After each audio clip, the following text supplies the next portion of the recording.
eleições autárquicas mobilizam muitos milhares de portugueses em candidaturas partidárias e independentes às assembleias de freguesia, assembleias municipais e câmaras municipais. Se há uma festa da democracia, é esta. O Perguntar Não Ofende ainda não tem condições humanas e materiais para corresponder à riqueza e diversidade destas eleições. Esperemos que venha a ter no futuro. Optou, por isso, por se concentrar nas duas autarquias politicamente mais relevantes, Lisboa e Porto, esperando, daqui a 4 anos, ter capacidade para muito mais. São 8 entrevistas, mais curtas do que é habitual, como fizemos nas últimas legislativas. O critério para a escolha dos entrevistados foi a sua atual representação nas 2 câmaras municipais. Mas a grande novidade desta série de entrevistas, do Perguntar Não Ofende, é a participação especial do jornalista Paulo Baldaia, que faz as 4 entrevistas aos candidatos do Porto, uma realidade que conhece muito melhor do que eu. É um orgulho contar com o seu profissionalismo. Biólogo e ex-bolseiro de investigação e ex-dirigente associativo, João Ferreira é membro do Comitê Central do PCP e foi eurodeputado desde 2009, cargo que abandonou em julho de 2021, menos de 2 anos depois da sua reeleição. Foi eleito vereador da Câmara Municipal de Lisboa em 2013, tendo acumulado as 2 funções durante 8 anos. Concorreu nas últimas presidenciais, tendo sido, por isso, o principal rosto dos comunistas em 3 das 4 últimas eleições. Muito obrigado, João Ferreira, por ter aceitado este meu convite. Não serei original na primeira pergunta, aliás, no último podcast disse que esperava maior originalidade, nesta matéria eu não consigo. É a 3ª vez que o entrevisto como candidato a 3 cargos diferentes. É compreensível que um partido apresente a mesma pessoa para ser deputado europeu, Presidente da República e vereador da capital? Bom, de facto vou-me habituando a esta parte menos interessante das entrevistas. Em todo o caso, não direi algo também muito diferente daquilo que disse nas vezes anteriores.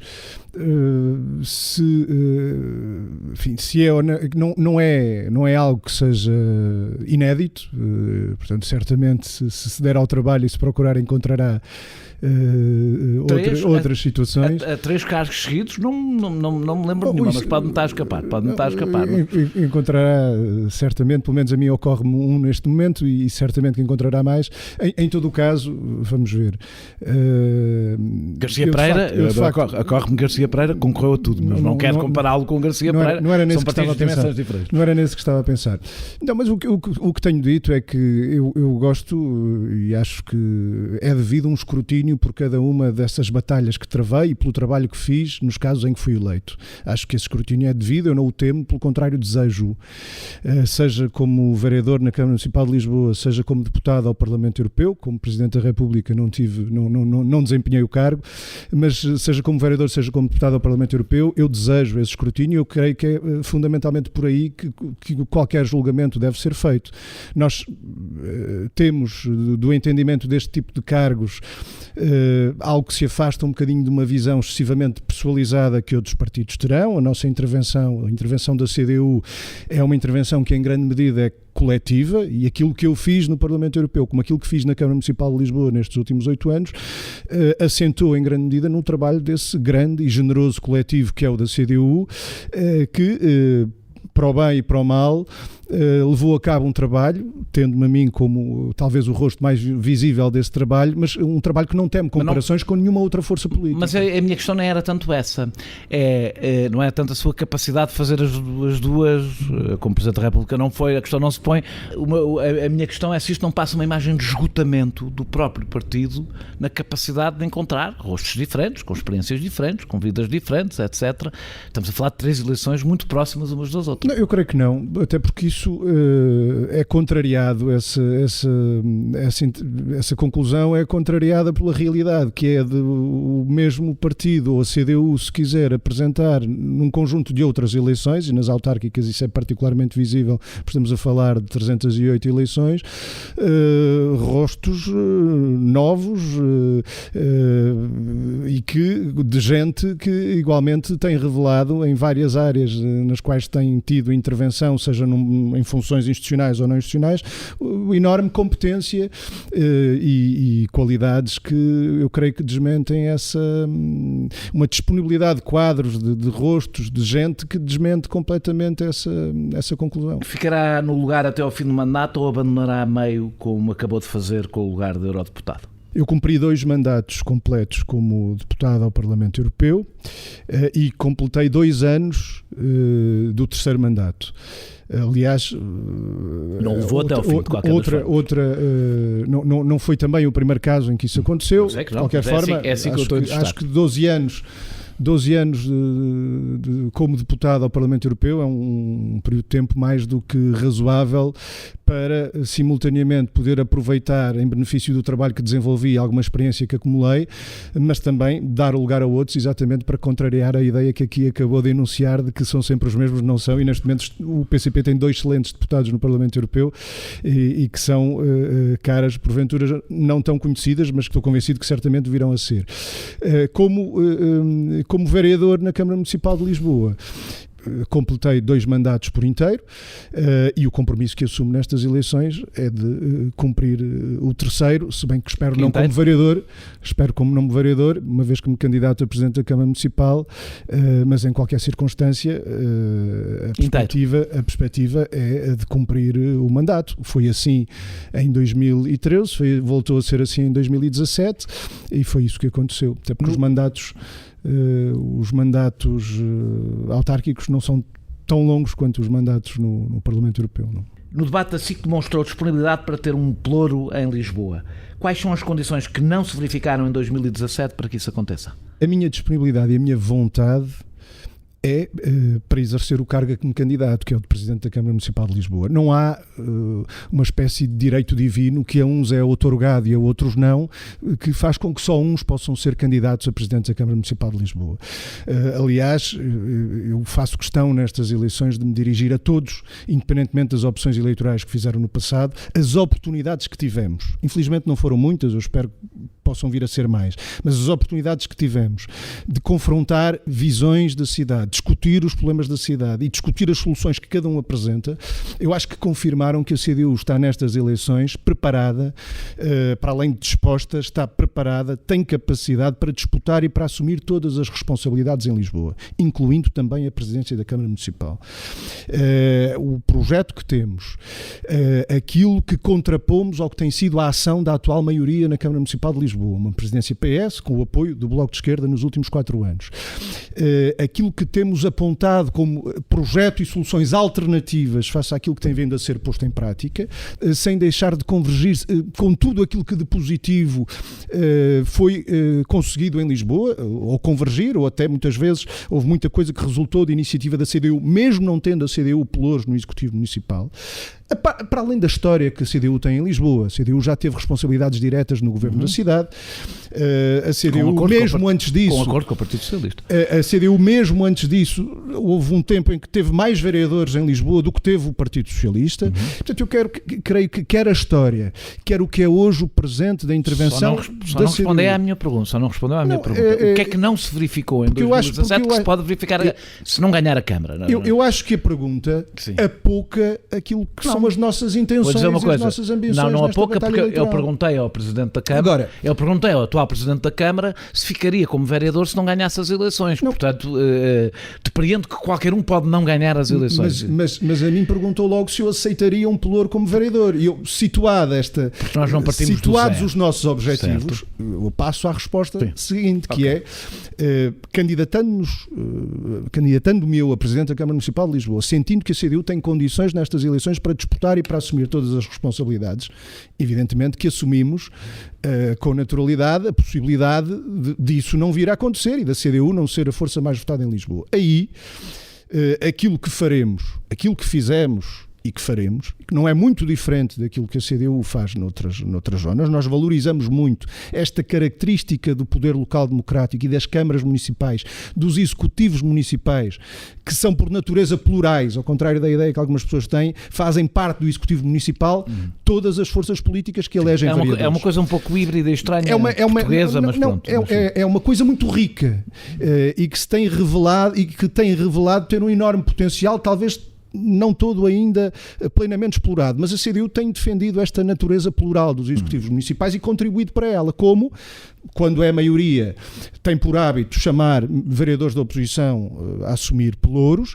Quando não é maioria, ela própria, sempre que é o entendimento da força maioritária distribuir pelouros também pela CDU, ela própria, fazendo uma análise sobre as condições que existem para levar a cabo um trabalho que seja compatível com os compromissos que assumiu perante a população, quando considera que essas condições existem, não deixa de assumir essas responsabilidades. E que condições é que não existiram e podem existir? Há 4 anos a CDU decidiu por ela própria. Eu creio que estes não 4 havia anos, condições para assumir um plano. Eu creio que estes 4 anos vieram a demonstrar isso de alguma forma. Ou seja, o Presidente da Câmara entendeu, quando venceu as eleições, que queria alguém que lhe assegurasse à cabeça, no início da legislatura, a aprovação, por exemplo, de todos os orçamentos da legislatura. Repare, algo que não é ainda conhecido sequer, nós, mesmo não tendo pelouros, tivemos sempre uma postura construtiva na discussão dos orçamentos. Demos sugestões quando entendemos que as devíamos dar, dissemos aquilo que estava mal em cada um dos orçamentos, o que deveria melhorar. Agora, não nos peçam é para ser bengala de um outro projeto qualquer. Acha que o Bloco de Esquerda foi bengala do Partido Socialista? Eu acho que estes últimos 4 anos, aquilo que foi o potencial que se criou com a perda de maioria absoluta do Partido Socialista, acho que foi uma mudança, uma evolução positiva na vida da cidade, cujo potencial foi largamente comprometido por uma força que se predispôs à cabeça a dar o acordo a todos os orçamentos no horizonte da legislatura. Todos os orçamentos, todas as grandes opções do plano, todas as medidas de reestruturação e reorganização dos serviços municipais, algumas bem negativas, por sinal, e, portanto, a troco de um acordo... Por acaso, houve vezes que o Bloco de Esquerda votou contra e o PCP votou a favor. A troco de um acordo que ficou, um suposto acordo de governação que ficou maioritariamente por cumprir. Eu creio que estes 4 anos demonstraram que nós precisamos em Lisboa, a par da inexistência de uma maioria absoluta que se revelou negativa noutros tempos, precisamos em Lisboa, depois de ter no Executivo Municipal, gente que esteja disposta a lutar por cada medida que faz falta à cidade em todas as áreas da vida na cidade. E não encalcionar à partida orçamentos, como veio a acontecer, que depois acabaram por se revelar insuficientes ou incapazes de levar por diante até a concretização de propostas que eram da própria maioria. Os casos da habitação são bem expressivos disso, mas existem outros exemplos. Dos casos concretos. O PCP aceitou variações ao longo da história em Sintra, Coimbra, Porto e muitos outros concelhos, por acaso com a coincidência de serem quase sempre dados pelo PSD e quase nunca pelo Partido Socialista. Aliás, faz parte da tradição do PCP ter muito mais alianças autárquicas com o PSD do que com o Partido Socialista. Não estou em condições de o confirmar, mas tenho dúvidas sobre isso. Tenho muitas dúvidas sobre isso. Não é? Isso correspondeu, porventura, a entendimentos, ou seja, alonga os muitos anos que o PCP, por exemplo, teve uma variação no Porto com o PSD. Os muitos anos que o PCP teve uma variação em Sintra com o PSD corresponderam a entendimentos profundos sobre o que é que deve ser a cidade, os orçamentos, etc. É só porque eu acho que há sempre aqui um jogo entre o PCP e o Bloco em que, à vez, cada um acusa o outro de ser bengala. Eu explico. De certeza que não corresponderam a esses casos que referiu, foi ao amarrar dos vereadores eleitos pela CDU a aprovação de projetos de orçamentos que não conheciam à partida. De certeza que não obrigaram esses vereadores, apesar de terem um pelouro. Há 2 condições que têm que se verificar. Quando um vereador da CDU tem um pelouro, tem que ter condições para desenvolver o trabalho que quer desenvolver nesse pelouro. Isso tem que ser garantido à cabeça. Não é uma ilha numa gestão inteira de uma Câmara Municipal. E é precisamente por isso. Ou seja, o vereador do PCP pode tratar muito bem da recolha do lixo, dando o exemplo do Porto, e depois não eu estava deixa a falar de duas condições. Eu estava a falar 2 condições. Uma primeira condição é tem que ter os meios para desenvolver um bom trabalho no pelouro que lhe é atribuído. Essa é a primeira condição. E depois não pode estar amarrado nas outras áreas da vida da cidade, não pode estar amarrado ao que são as posições de quem tem esses pelouros. Pelo contrário, nunca os vereadores da CDU abdicam de ter uma avaliação própria, uma posição própria sobre decisões que são tomadas noutros domínios na vida da cidade. Acho que o Bloco não teve posições próprias. Podem levar, em alguns momentos, os vereadores da CDU, se considerarem que um orçamento é negativo, não o vão votar favoravelmente só porque têm um pelouro. A avaliação que podemos fazer destes últimos anos na vida na cidade, como lhe disse, por um lado, é que mesmo nas áreas que foram atribuídas a outro partido que não o Partido Socialista, eu creio que é hoje, pode dizer o nome. É hoje razoavelmente alargada a consciência do partido. É hoje razoavelmente alargada a consciência de que o desempenho foi sofrível. Em áreas como os direitos sociais, como a educação, houve um desempenho sofrível que não passou sequer pelo cumprimento daqueles compromissos que tinham sido assumidos no acordo de governação nessas áreas. Mas, sobretudo, noutras áreas, acabaram por ser calcionadas medidas, decisões, a questão dos orçamentos, já aqui referi, orçamentos, que é bom dizê-lo, não serviram para concretizar, apesar de terem sido muito substanciais, todos os anos acima dos 1.000 milhões de euros, mas nem por isso serviram para concretizar medidas que eram emblemáticas do acordo de governação. As casas a preços acessíveis para 25 mil pessoas, os passos cultura para acesso aos equipamentos municipais para maiores de 65 anos e menores de 18 anos gratuitos, a reabilitação do parque habitacional dos bairros municipais a um ritmo de 10% ao ano para melhoria da eficiência energética, a concretização dos orçamentos participativos que andam pendurados há anos. Não faça a lista completa. Não, a questão da linha circular, profundamente negativa do ponto de vista do que são as opções de mobilidade na cidade. Ou seja, não é um tema em que o PCP também já mudou de posição. Como? E esta é uma pergunta absolutamente sincera, não traz agora no bico, não a trazia preparada. Não é um assunto em que o PCP também mudou de posição. Não, repara, a linha circular, a posição, o PCP nacional e o PCP local. Há já vários anos que o PCP tem uma posição claramente definida contra a linha circular. O que aconteceu, o Partido Socialista faz questão de agitar isso muitas vezes, quando ainda não havia uma perspectiva séria de construção da linha circular, há muitos anos foi aprovada na Câmara Municipal uma moção relativamente ao desenvolvimento futuro da rede do metro, que incluía esse entre inúmeros outros aspectos e que o PCP terá supostamente votado a favor. Eu nem nunca me dei ao trabalho de o confirmar, porque isso foi de tal forma antigo que a partir do momento em que seriamente se colocou a questão da linha circular, em que se iniciou um debate sobre a linha circular, em que se percebeu que a linha circular ia servir, para além dos aspectos negativos que traz com ela, iria servir para adiar um conjunto de outros investimentos, como veio a acontecer, esses sim bem mais prioritários, o PCP tem a sua posição e a CDU definida, estabilizada, há já muito tempo, como lhe digo. A Junta de Freguesia de Carnide apoiou a retirada de parquímetros, que segundo sei foi promovida pelos donos dos restaurantes, posso estar enganado, que penso que até levou a uma acusação do Ministério Público. Não sei como é que foi concluída essa acusação, vi notícias da altura. A CDU pediu a suspensão dos parquímetros em São Domingos de Benfica. E a CDU também contestou os de Benfica. A CDU é contra a existência de parquímetros? Não, a CDU não tem uma posição de princípio contra a existência de parquímetros. Mas parece em várias zonas da cidade, donos dos carros quando eles em várias zonas da cidade a CDU votou favoravelmente, defendeu e votou favoravelmente a instauração de estacionamento tarifado. E, portanto, esse é um instrumento útil e até necessário na política de mobilidade da cidade. Não temos a posição que tem tido o Partido Socialista e que já assumiu de levar o estacionamento tarifário a todas as zonas da cidade, ponto. Não pagando os moradores. Porque é que não lhe parece uma coisa justa? Não, atenção, não é... Pagam, evidentemente, pagam por ano 12 euros. Sim, pronto, sim. Não, digamos que... Houve, até pode, no primeiro automóvel, mais nos próximos, sim, mas mesmo esse primeiro pagamento até pode diminuir. Vamos partir do princípio que o PCP não está preocupado com as famílias que têm 3 automóveis. Não, nós entendemos que em cada zona da cidade deve ser feita uma avaliação e em função dela, ver se faz sentido ou não a existência de estacionamento tarifado. Como lhe digo, em várias zonas da cidade nós já considerámos que sim, que fazia, e noutras considerámos que não fazia. A mim parece-me que são contra nos sítios onde o PCP tem mais influência, não quer parquímetros. Quer dizer, eu agradeço o reconhecimento, mas apesar de tudo, a presença da Junta, não é? A situação de Carnide ou de Benfica desse ponto de vista são muito diferentes. Em Carnide a ação também foi um pouco mais musculada, como sabe, em Carnide o que aconteceu, acharia normal que fizesse uma crítica. Se formos rigorosos, aquilo que aconteceu em Carnide, e foi na altura firmado pelos responsáveis da Junta de Freguesia, foi que a Câmara Municipal fez acertou um determinado tipo de compromisso com a Junta que depois não cumpriu. E depois houve a Câmara disse que houve uma destruição, de património municipal. A Câmara comprometeu-se a criar 2 bolsas de estacionamento junto às zonas residenciais onde há uma enorme carência de estacionamento, e só depois disso tarifar o Centro Histórico de Carnide.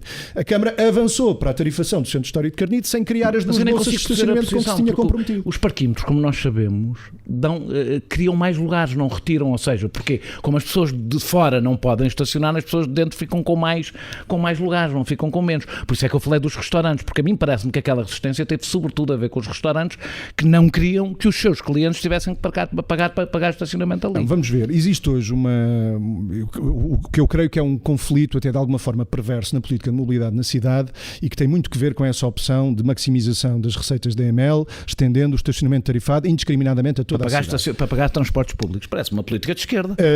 Repare, pôr o transporte privado a pagar o transporte público. Porquê? Porque a opção tem hoje de passar em grande medida por deixar carros que diariamente entram na cidade criar as condições para que deixem de o fazer. Lisboa tem milhares e milhares de carros que acompanham os movimentos pendulares. O estacionamento pago é um deles. Houve muita gente empurrada para fora da cidade, essas pessoas estabeleceram-se em concelhos limítrofes, esses concelhos tiveram um desenvolvimento urbano quase sempre dissociado ou muitas vezes dissociado da rede de transportes. Isso é mais notório na margem sul, isso é mais notório na margem sul do que na margem norte, mas nesses casos o transporte individual constitui-se como recurso de muita gente. Ora, o primeiro objetivo de uma política, um dos primeiros objetivos de uma política de mobilidade sustentável para Lisboa tem de ser criar as condições para impedir a entrada desses carros na cidade. Como é que isso se consegue? Com bons transportes públicos metropolitanos e com uma boa articulação. Nem mais, e com dissuasores. Foi por isso que a CDU propôs em 2017 algo que foi aprovado, constitui uma deliberação da Câmara Municipal, que é a EML ter uma intervenção em conjunto com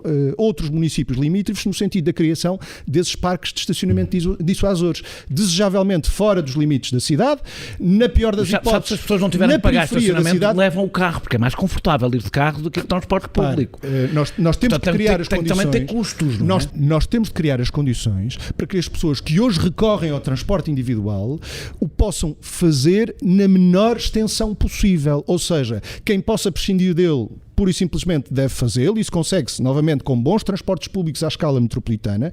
Quem tiver de recorrer a eles, pelo menos para aceder ao interface de transportes mais próximo, deve dispor de condições junto a esse interface para que o transporte individual ali possa ficar. Condições de segurança e de preço que devem ser atrativas. E a pessoa entra nesses pontos, deve entrar na rede de transporte. Acha que o estacionamento, que a ocupação... Eu vou concluir a ideia, que é a EML, nos últimos anos, desviou completamente a sua intervenção destes parques de estacionamento fora dos limites da cidade, que permitiriam que os carros não entrassem na cidade, para se concentrar no estacionamento tarifado dentro da cidade. Ou seja, a intenção de maximizar as receitas da EML choca com o objetivo de qualquer política de mobilidade sustentável, que é tirar carros da cidade. Pelo contrário, para a EML, quantos mais carros houver dentro da cidade, mais receita melhor é. E, portanto, deixar o financiamento... São 3 milhões de euros mês que a EML tem de receita. Isso é o que é momento. São 3 milhões de euros de receita. Ainda bem.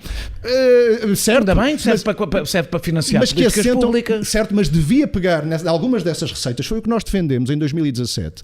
A Câmara aprovou, mas não concretizou. Devia pegar em algumas dessas receitas para avançar na construção dos tais parques dissuasores, para evitar que os carros entrem dentro da cidade. Qual é o problema? É que esses parques dissuasores, para serem eficazes, não podem ter o preço que tem o estacionamento tarifado dentro da cidade. Tem que ser baratos, de preferência gratuitos para utilizadores ou detentores de um título válido de transporte público. A pessoa vai até ao interface de transporte público e deixa o carro e não entra na cidade e vem de transporte público. Isso não dá lucros à EML, ao contrário do estacionamento dentro da cidade. Acha que o estacionamento gratuito na via pública é um direito? Não é uma apropriação privada do espaço público, o estacionamento na via pública? Através de patreon.com/perguntar não ofende, pode apoiar diretamente a produção deste projeto independente. Não deixa de ser, mas volto a dizer, é que às vezes parece, vou fazer uma provocação, é só uma provocação, mas às vezes parece que tem um discurso sobre o estacionamento assim quase a roçar a iniciativa liberal, achar que é um direito as pessoas ocuparem o espaço público com um bem privado. Nunca nos ouviu dizer isso. Quer dizer, nunca nos ouviu falar do direito ao estacionamento. Aquilo que nós hoje defendemos, por exemplo, é a libertação. Em Lisboa faz todo o sentido considerar a necessidade de libertar espaço público hoje ocupado pelo automóvel. Nós temos uma situação em Lisboa, por exemplo, no que toca ao estacionamento, que é de uma enorme subocupação de uma rede de parques de estacionamento subterrâneos que estão vazios. Há mais de 1000 lugares vazios em Lisboa, em média, permanentemente vazios, em parques de estacionamento subterrâneos que custaram dinheiro aos contribuintes contribuintes, mas depois a Câmara pegou naquilo e concessionou a privados. Ora, as políticas de gestão desses privados têm mantido imensos lugares vazios. Qual é a contrapartida disso? É que temos o espaço público excessivamente sobreocupado. Ora, uma das coisas que temos que fazer é deslocar automóveis da superfície para esses lugares que já hoje existem. O PCP foi contra a municipalização da Carris. Desde que a empresa foi municipalizada, tem mais 450 motoristas, passaram de 600 para 720 veículos. É verdade que genericamente não chegámos à situação de há 10 anos, do ponto de vista de horas, de quilómetros, mas aproximar-nos bastante depois de uma grande decadência. Reverteu-se, portanto, sim, o passo caminho. decisivo. Sim. Reconhece que a recusa da municipalização teria deixado a empresa em pior situação do que está hoje. Vamos ver, nós trabalhamos hoje no quadro da municipalização, em que a municipalização é um facto.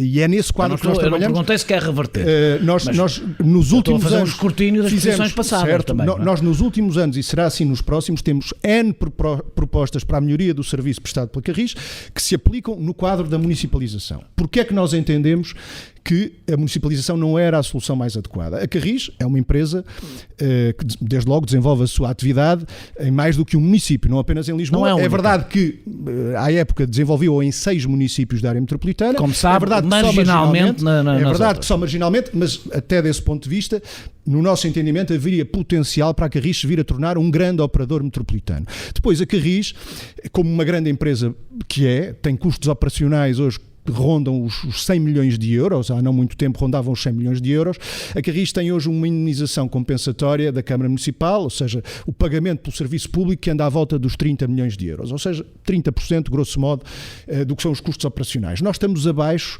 do que existe na média das cidades europeias, onde, em média, o transporte público é sempre financiado pelo Estado, pelo menos a 50%. O passo decisivo que incluindo aconteceu... em países que as pessoas acham que são muito liberais. Incluindo em países que as pessoas acham que são muito liberais, alguns até têm transporte público gratuito.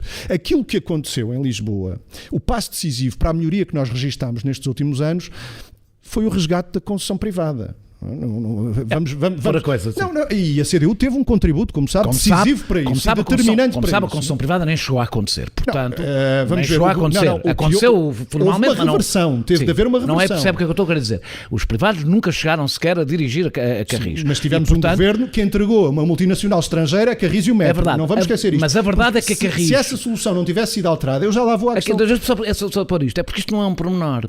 O facto de ser quem gera a Carris, a proximidade, como sabe, ajuda à democracia. Mas, sim, o facto de ser alguém que depende do voto dos lisboetas a gerir a Carris cria uma pressão popular muito maior do que o governo. Nós sempre defendemos, aí é que há acho que há uma incompreensão do que foi a proposta que à época a CDU defendeu.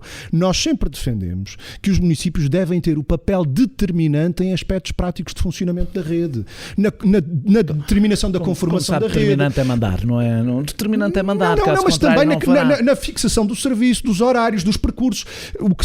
A solução que sempre defendemos, que era de uma criação de uma empresa metropolitana de transportes, na qual os municípios tivessem um papel determinante na definição da rede, na sua conformação, na definição de aspectos como a bilhética, a organização de horários, percursos, etc.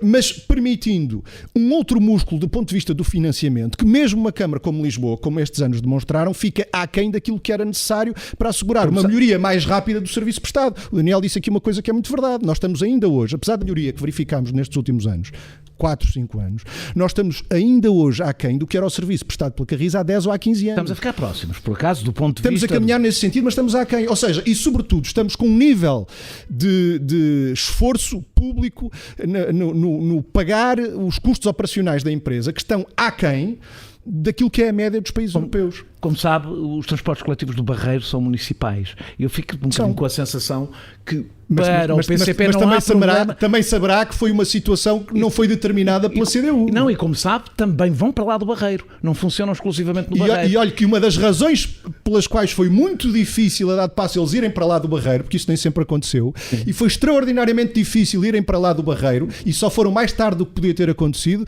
precisamente por causa de ser uma empresa municipal. Mas a sensação que eu tenho é que o PCP está a favor da municipalização se for o PCP a dirigir a Câmara. Não ouviu o que eu disse. Ouvi bem o que disse. A CDU defendeu, relativamente aos transportes do Barreiro, que eles deixassem de ser municipais. Uma das razões era precisamente para assegurar um serviço metropolitano. Vamos ver, hoje a mobilidade não faz sentido para isso nenhum. É preciso existir uma autoridade metropolitana de transportes a sério. E não nós existe. pensarmos a mobilidade restrita aos limites administrativos. Estamos completamente de acordo, e para isso até o metropolitano deveria ser dessa autoridade à escala metropolitana. Né? E quer a Carris, quer o caso dos transportes do Barreiro na margem sul, tinham e têm ainda potencial para se tornarem grandes operadores metropolitanos. Um dos obstáculos que a CDU na gestão do Barreiro enfrentou a dado passo para estender mais cedo e levar mais longe o serviço desses transportes coletivos a outros concelhos, que fazia todo o sentido, foi precisamente por causa do quadro da municipalização, que dificulta isso muitíssimo. Defende a saída do aeroporto de Lisboa. Como sabe, a solução do Montijo foi inviabilizada por autarcas da CDU, que não querem, por razões evidentes, o aeroporto no seu concelho. Devia ter sido inviabilizada pelo Presidente da Câmara Municipal de Lisboa. Defendem Alcochete. Isso não cria problemas concorrenciais, aquilo, isso não retira a atratividade do aeroporto a saída completa do aeroporto de Lisboa, da Portela, está prevista há 50 anos. Eu sei. Há 50 anos. E não é por acaso não saiu. Há 50 anos, quando Lisboa atingiu os 2 milhões de passageiros ano, houve a decisão, ainda durante o fascismo, de retirar o aeroporto de Lisboa, porque havia a percepção que o tráfego ia aumentar e que o maior aeroporto do país não poderia continuar a crescer indefinidamente dentro da cidade.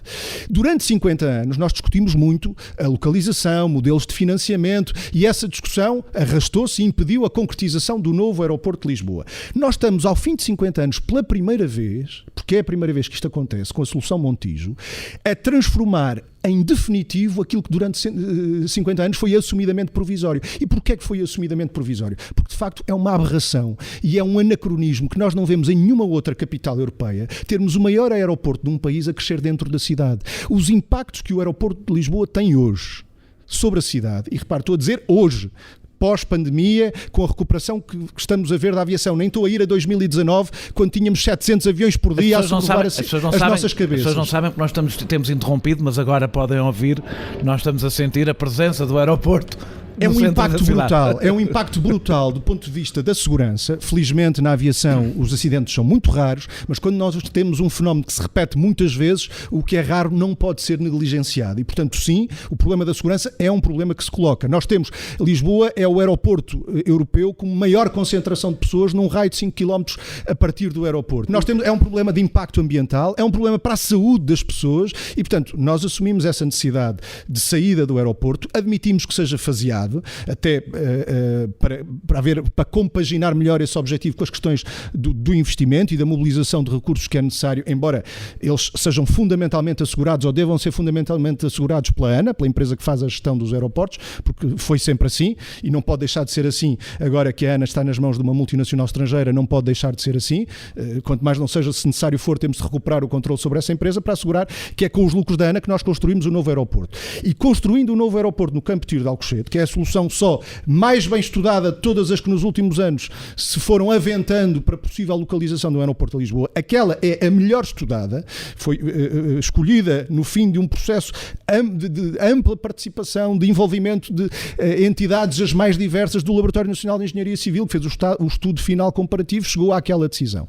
Entretanto aparece a solução Montijo, que tem o enorme problema de não libertar Lisboa de um aeroporto para as próximas décadas. Não reconhecer isto, acho que é de uma enorme falta de visão estratégica sobre o que deve ser a cidade, o presente e o futuro da cidade. Olá, eu sou a Raquel Marinho e pode ouvir o meu podcast de poesia associado ao Perguntar Não Ofende em opoemaensinacair.pt. João Ferreira viabilizou a solução para a construção de habitação para classe média, que passava por uma concessão a privados por 30 anos. Os privados ficavam com 30% e o Estado com o resto. Depois do chumbo do Tribunal de Contas, viabilizou uma solução que, apesar de reverter tudo para o Estado, fica nas mãos do privado por 90 anos, quase um século. Não é incoerente com as posições do PCP sobre as parcerias público-privado? Vamos ser rigorosos. Mas eu penso que é para não nos perdermos muito em pormenores técnicos, mesmo que queira corrigir alguma coisa. Vamos ser rigorosos. Nós não defendemos esta solução. Eu sei que não defendemos viabilizaram, até nem votaram a favor, viabilizaram. Nem era necessário, não foi pela nossa posição que a solução foi viabilizada. Das contas que fiz foi porque o Bloco de Esquerda não votou a favor da primeira. Mas a direita não viabilizou a primeira. A direita não impediu, não é? Essa solução também. E, portanto, a solução baseia-se, como disse, de facto, em uma haver parceria um aproveitamento de recursos públicos, seja de património edificado ou de terrenos, onde há construção e depois a Câmara aliena cerca, em média, 30% desse património. Porque nesta última solução não aliena nada, mas fica 90 anos. 30% desse património é um privado. Nós não defendemos nenhuma nem outra. Agora, não negligenciamos que na situação em que Lisboa está, conseguir, olhando para os projetos de renda acessível à época que estavam previstos, eles acabaram por ser aprovados em Câmara muito poucos, não é? Muito poucos até agora. Portanto, não foi só a questão do Tribunal de Contas, ao contrário da ideia que o Presidente da Câmara Municipal quer criar. Não foi só por acaso, na entrevista que lhe fizemos, não foi nisso que ele discordou. Foi... Certo, mas isso já aconteceu outras vezes. Ou seja, foram poucos aprovados e vamos lá ver, estamos a falar de projetos que em qualquer dos casos significam garantir um número de habitação para arrendamento a preços acessíveis não negligenciável. Agora, aquilo que o PCP defendeu, que os vereadores eleitos pela CDU, aquilo que defendemos e que pusemos em prática em 2018... foi a criação de um outro programa, precisamente alternativo a esse. Não avanço, porque é essa a pergunta que eu tenho que fazer. Fala sempre da PACA, que imagino que vai falar. O PACA, o Programa de Arrendamento a Custos Acessíveis. Mas o PACA é igual, e vai-me desmentir, mas eu vou dizer isto, é igual ao que o PSB acordaram. Daniel, só que foi... Espera, Daniel, deixa-me acabar. Um programa municipal. Deixa-me acabar a pergunta. Claro, um programa municipal exige uma deliberação da Câmara Municipal. Deixa-me lá terminar. E portanto, antes de me falar em qualquer outro programa... Não, mas é que isso também, mas é que o problema é que a PACA... Eu peço, mostrem uma deliberação da Câmara Municipal que o criou. Mas a PACA é igual ao que o Partido Socialista e o Bloco acordaram, só batizado com outro nome. Porque eu ouvi na sua intervenção, no debate, que batiza tudo o que a Câmara, entretanto, faça, com o carinho de PACA para dizer que foi o PCP que conseguiu. Vamos lá ver. Eu ouvi-o juntar entre campos, juntar tudo. Em coisas que já estavam previstas antes, quer do PCP. Não é verdade, vamos ver. Em primeiro lugar, porque é que o PACA... E depois criou um saco porque é que o PACA não é assim. Rigorosamente não é assim. Porque é que o PACA não é igual àquilo que o PS e que o Bloco de Esquerda acordaram? Em primeiro lugar, o PACA tem 3 dimensões. Numa dessas dimensões nós podemos dizer que sim, é aquilo que estava previsto, que é a Câmara, as operações que lançar de construção de habitação a Câmara deve estudar a aptidão de terrenos que tem disponíveis para construção nova e fazê-lo, essa construção, por iniciativa inteiramente municipal. E até ao momento de aprovação deste programa, por uma deliberação de Câmara de 2018, não existia nenhum outro programa que é uma resolução, de facto aprovado foi aprovado, foi uma resolução. Uma deliberação da Câmara Municipal. Portanto, não são pormenores. Não é? Tem uma outra dimensão, que é a Câmara tem um vasto património imobiliário disperso pela cidade. Todas as freguesias da cidade, sem exceção, têm património municipal. Coisas isoladas, muitas degradadas, fogos de volutos. Muito antes de aprovar o PACA, já tinha ouvido o Presidente da Câmara falar da utilização o que teve até ao PACA foi uma outra coisa, que era um programa que foi criado pelo PS, que era o Reabilita Primeiro, Paga Depois, que era... baseava-se na alienação desse património disperso. Quem viesse ficava com esse património, não precisava de pagar, reabilitava, pagava no fim. Isso fez com que muito desse património tenha sido alienado em condições tais que, em lugar de favorecerem o direito à habitação, em lugar de aproveitar esse património para a habitação a preços acessíveis, o que aconteceu foi que acentuou a dinâmica especulativa. Posso ter percebido mal, mas acho que no debate até o acordo com a Segurança Social incluiu nesse PACA, portanto, que é ou seja, a mim parece-me que é, parece-me um embrulho propagandístico para assumir que o PCP é o autor. Não, eu estou-lhe a explicar que o PACA não é o mesmo que essa proposta, porque, por exemplo, o PACA determinou que aquilo que é património imobiliário disperso pela cidade, deixa de ser alienado. Foi uma decisão importantíssima por si só, porque até aí, insisto, a dinâmica da Câmara ia no sentido de alienar esse património, em condições tais que acentuavam as dinâmicas especulativas. Algum desse património hoje são hostels, alojamentos locais, eventualmente alguns hotéis também. E, portanto, aquilo que determinámos foi, não, a Câmara deixa de alienar nestas condições o seu património e o destino deste património será prioritariamente para a habitação. A Câmara reabilita e arrenda, constitui uma bolsa de fogos para arrendamento a custos acessíveis e arrenda esses fogos a custos acessíveis. E depois tem uma outra dimensão que também não foi concretizada, que prevê o envolvimento de privados, grandes proprietários da cidade, setor social, terceiro setor,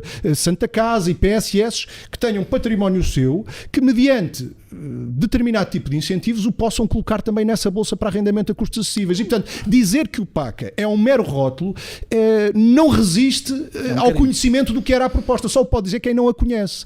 Quem não a conhece. E agora, insisto, quer a operação de Entrecampos, Avenida das Forças Armadas, quer a operação que acabou de ser aprovada no final de mandato no Restelo para a construção de cerca de 500 fogos de habitação a custos acessíveis no Restelo. Entrecampos é PACA? Integram a PACA que criou e há uma informação que pode ser vista. Não, foi, o que criou...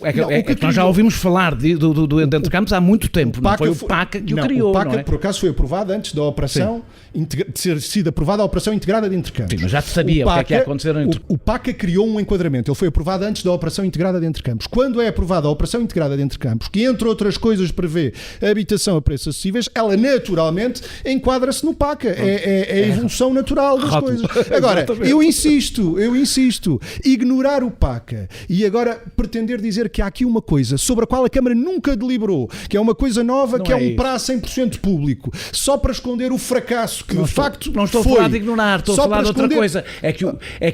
Há um truque retórico que diz, a Câmara não fez nada, o Partido Socialista e o Bloco de Esquerda não fizeram nada, nós aprovámos o PAC e tudo o que foi feito pela Câmara passou a ser o PCP que fez. Não foi tudo. Não foi tudo. Percebe que é um jogo de palavras. Mas seria se eu tivesse dito que era tudo. Tá bem, agora, entre o tudo e o nada, eu não aceito é que digam que foi nada, porque houve operações em andamento e outras recentemente decididas, que vão estar em andamento brevemente, que se enquadram no PACA de facto.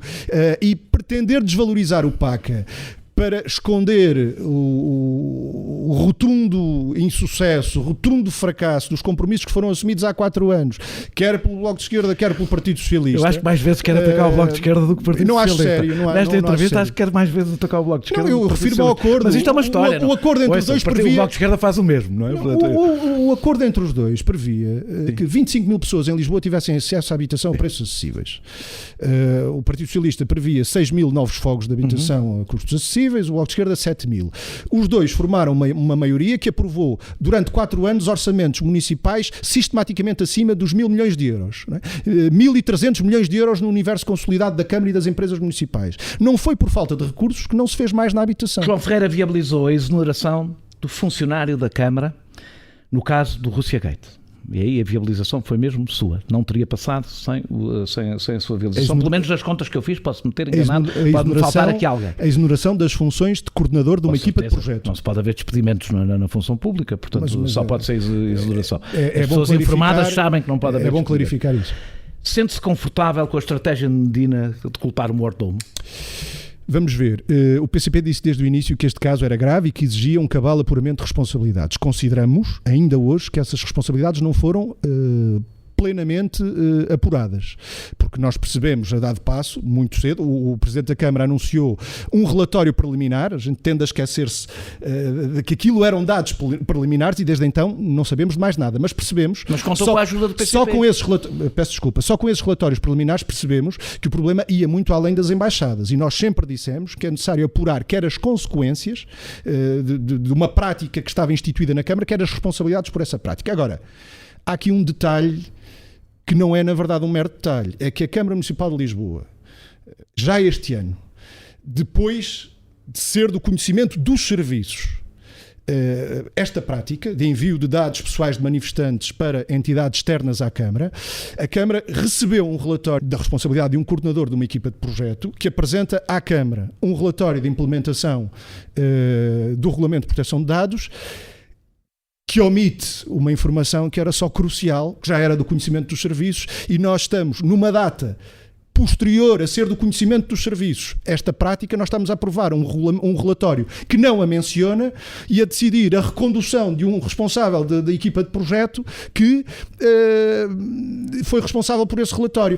Nós não podemos ignorar isto. Nós não votamos a favor dessa exoneração, porque entendemos que o processo de apuramento de responsabilidades estava e está ainda em curso. Como sabe, se não tivessem investido, ela não tinha acontecido. E, portanto, essa ideia de culpar o mordomo não se nos aplica, porque nós nós consideramos que não era aquele o momento para proceder a essa exoneração apenas quando tivessem terminadas todas o pagamento de responsabilidades. Agora, aí, apesar de tudo, a informação que detínhamos na altura, e que era esta que lhe estou a dizer, convenhamos, o Daniel ignoraria esta informação, esta realidade? Eu não sou candidato. Bom, no momento em que nos é apresentado um relatório, em que nós somos chamados a pronunciar-nos o Executivo Municipal sobre esse relatório, não tendo conhecimento de uma questão absolutamente crucial, que já era do conhecimento dos serviços, alguma coisa não correu bem aqui. Muito obrigado por ter aceitado este meu convite. Nós regressamos brevemente com mais uma candidata.